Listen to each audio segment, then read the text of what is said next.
반갑습니다. 청춘부동산입니다. 이 영상을 보시는 분들께서 알고 있으셔야 하는 게 있습니다. 다주택자들을 걱정하고 투기를 조장하는 게 아니라 무주택자들이 위험하다는 겁니다.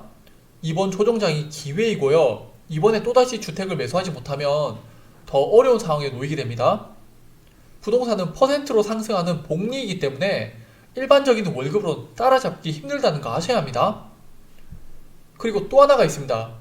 부동산이 폭락할 것이라는 믿음, 그거 버리시는 게 선생님들 자산을 지키는 데 도움이 될 겁니다. 지금까지 전 세계적으로 우리가 알고 있는 부동산 폭락이 3번이 있었습니다. 그런데 대부분 잘못 알고 있죠. 버블 이후에 터졌다, 금리를 인상하면 터졌다라고 말이죠. 실체를 알고 나면요, 그렇게 말할 수 없습니다. 우리나라는 외환 위기였고요. 일본의 경우는 플라자 합의로 인한 환율 문제였습니다. 미국은 부동산이기는 했지만은 부동산을 담보로 한 파생 상품이 문제였죠. 그리고 이들의 공통점은 부동산이 아니라 한 국가의 붕괴였고 이로 인해서 실물 자산인 부동산이 무너진 겁니다. 이런 위기를 100년에 한 번 올까 말까 위기라고 표현을 합니다. 한 국가의 존재와 망국의 길 위에 있을 정도로 위험해졌기 때문에 부동산이 터졌는 거지 단순히 금리 인상한다고 부동산이 무너지진 않습니다. 인과관계에 대해서 제대로 알지 못하면요, 앞으로도 계속 부동산으로 인한 문제가 발생할 가능성이 높습니다. 또한 지금은 일본식 부동산 폭락을 걱정하시기보다는 일본식 부동산 급등을 걱정하셔야 하는 시기입니다. 앞서 부동산은 복리라고 했습니다. 일본의 연간 공시지가 변동률입니다. 도쿄권과 3대 도시권이 있습니다. 하락할 때는 평균보다는 작고 상승할 때는 전국 평균보다 높게 상승을 합니다. 지방권은 전국 평균보다는 하락폭이 크고 상승폭은 작습니다. 이게 현재 우리나라 부동산의 모습이에요. 다들 들어보셨을 겁니다. 똘똘한 한 채라고 말이죠. 사람들이 어디를 산다고 하나요? 서울이죠. 그리고 강남입니다. 그럼 서울과 5대 광역시 아파트 가격을 비교해 보겠습니다. 서울의 아파트 평균 가격은 200% 상승을 했는데 5대 광역시는 150% 상승을 했습니다.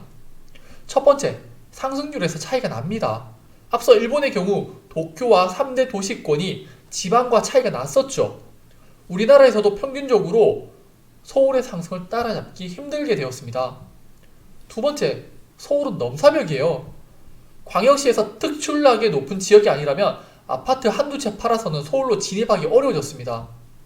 앞으로 이런 현상이 더더욱 심해질 겁니다. 왜? 사람들은 지방을 버리고 서울로 향하고 있으니까요. 대표적인 예가 대학생들의 서울 집중화죠. 지방대는 계속 미달이 나고 있고요. 지방 국립대도 미달 나고 있죠. 이를 중국이나 해외 학생들로 메우고 있는 실정입니다. 대학생들이 서울로 향하고 취업을 서울에서 하고 결혼도 서울에서 하겠죠. 그들이 다시 지방으로 내려올 확률은 극히 낮을 겁니다. 그래서 서울의 주택가격은 더더욱 올라갈 겁니다.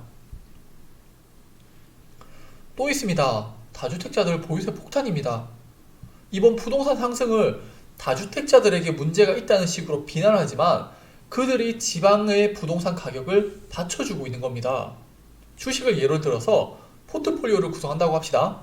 서울도 사고 부산도 사고 대구, 광주, 대전 등 한 채씩 주택을 샀는데 정부에서 다주택자들에게 높은 세금을 부과해버립니다. 보유세를 버티다 못해서 주택을 팔아야 하는데 그들이 서울을 매도할까요? 아니죠. 지방을 팔게 되겠죠.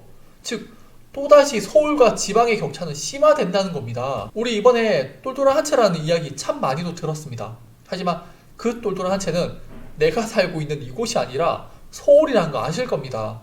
현재 부동산 정책은요, 서울 집중화를 야기하고 있을 뿐이죠. 그렇다고 지방의 부동산 가격이 하락을 하냐? 그것도 아닙니다. 지방도 오르는데 서울이 더 많이 올랐다는 것을 이야기하는 겁니다. 추후에 조정장이 오면 서울의 주택가격 하락폭은 적을 것이고 상승폭은 지방에 비해서 더 크다는 겁니다. 또한 작년 말에 그렇게 아파트 가격이 1억 원씩, 2억 원씩 빠졌다고 하는데 글쎄요.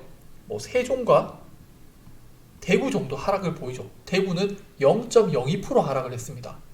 저는 2018년이나 2015년처럼 부동산 시장의 조정으로 보지 IMF나 일본 버블 붕괴와 같은 부동산 폭락이라고는 전혀 생각지 않습니다.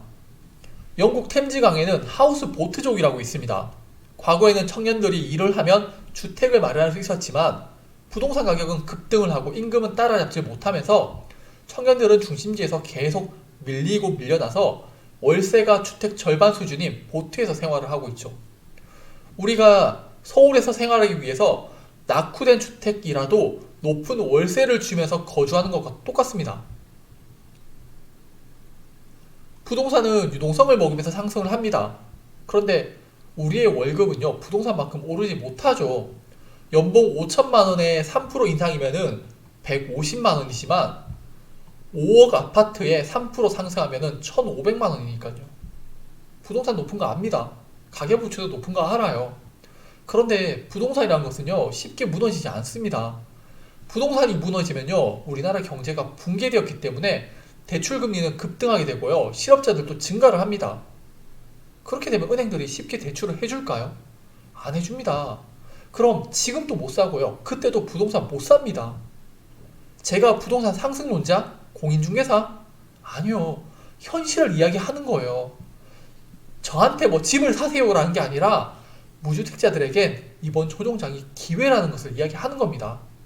기회를 잡으실지 아니면 또다시 무주택의 삶을 이어가실지 잘 생각해보고 좋은 선택 하시길 바라겠습니다.